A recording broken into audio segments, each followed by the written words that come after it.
Lure fishing at night. Now, I'm no pro at this. Obviously, I've caught some fish at night before.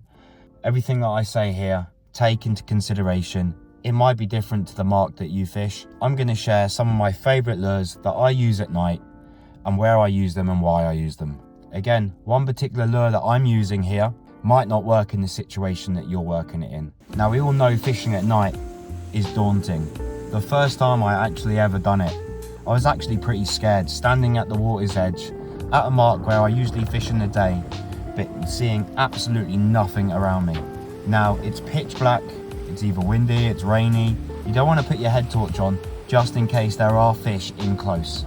A lot of the times at night, the fish will come right up to the water's edge, feeding, looking for food, moping around. That's just what bass do. You're standing on the rocks, you're fishing. You're fishing your favourite lures. What I tend to do is have 4 or 5 lures which I use or tend to kind of use every time I go at night. One either being a stick, a paddle, a diver or a shallow diver, or maybe something a little bit different like a pulse tail. And what I'll do, depending on the mark, depending on the ground and depending what's underneath the water, will be dependent on the lure that I use. If I'm fishing really shallow, reefy, weedy ground, I'll tend to fish a stick bait. Something like an Evo bass lounce or a wave worm, and I'll either fish it weightless or with a touch of weight on the hook. Really depends on how deep it is, how quick the tide's moving, if it's rough, if it's flat. That's really down to the day. But I tend to go for one of those kind of lures.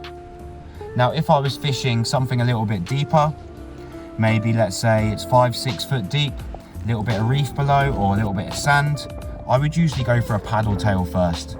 I want to work all the water layers, whereas with a stick bait, to me, you're kind of fishing it on the top layer, depending on how far you let it drop. Again, it depends on the weather or the situation that you're fishing. In my eyes, paddle tail is, 5 or 6 foot of water, I'm going for a paddle tail. If it doesn't work, I'll obviously change over.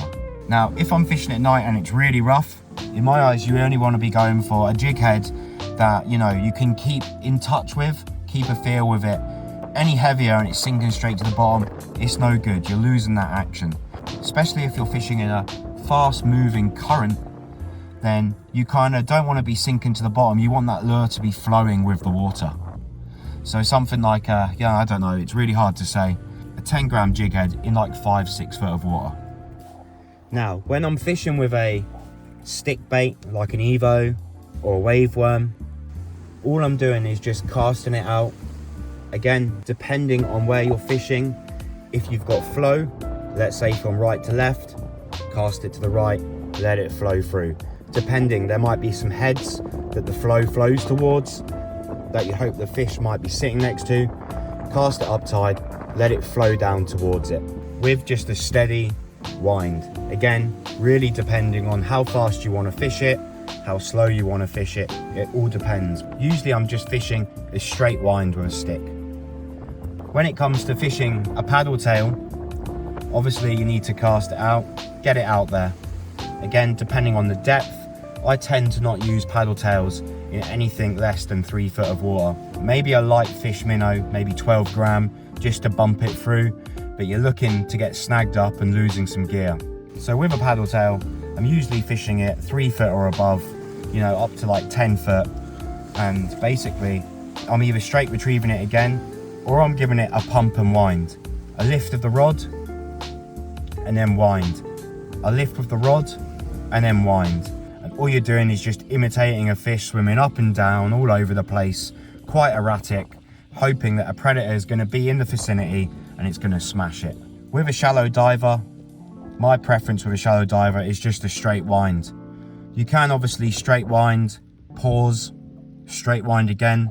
Really depends on how rough it is, how quick the tide's moving. But if you're fishing, let's say, quite a still water where you're just targeting heads or submerged bits of reef or weed, I'm casting it along them and I'm just straight winding it. You can obviously go fast, you can obviously go slow.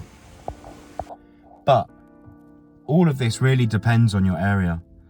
All of this could be thrown out of the window. There could be hundreds of bass in front of you and you could cast anything at them. So please don't take everything I've said as gospel. These are just the techniques and the lures that I tend to use at night.